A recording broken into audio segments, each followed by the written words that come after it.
Thank you for watching, liking, commenting, sharing, and subscribing right now.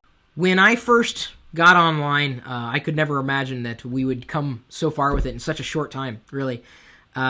We didn't have fancy things like maps. And we did when the web really started spinning up.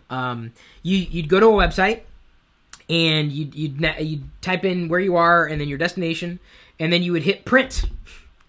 And then on your printer, you get here's the map and detailed instructions, and you would take that printout with you in the car, and you would refer to it as, not while you were driving, that's a bit dangerous, but you park, well, where the hell is that? The problem with mapping way back when online is that it wasn't very accurate. I mean, it worked, and it's not to say that, that doesn't still work. I don't know anybody who would willingly print out mapping directions without, using something like a tablet computer or a smartphone even, or a GPS. Mapping software and technologies have gotten better over time. I remember running late for a variety of appointments because the mapping service that I had used at that point, way back when, sucked. It was horrible. It didn't work. It's gotten a lot better. You remember doing that? You remember Yahoo's index at the end? I remember when Yahoo was at stanford.edu/tilde-Yahoo. They had a tilde in the URL. I remember that. It was a long time ago.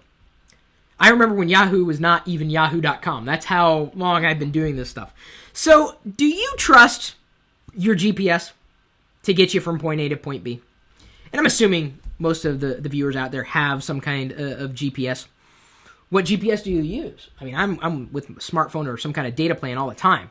So, for me, it's always on me. And I've got a variety of mapping applications, so in case one, steers me, well, not physically steers me, but points me the wrong way, I can usually open up another app and get to where I need to be with a relative degree of ease.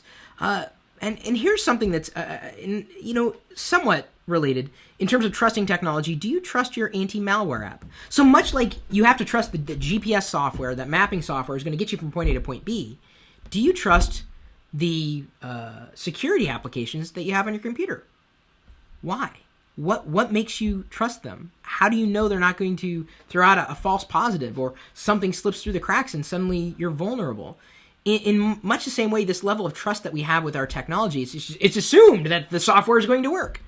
Do you trust the software around you? What makes you trust the software around you that you've chosen for yourself or for your family? In much like we're building Locker Gnome around stories. Locker Gnome is not just about delivering information. Anybody can do that. We're building stories. And one of the stories we have is specifically linked in the article.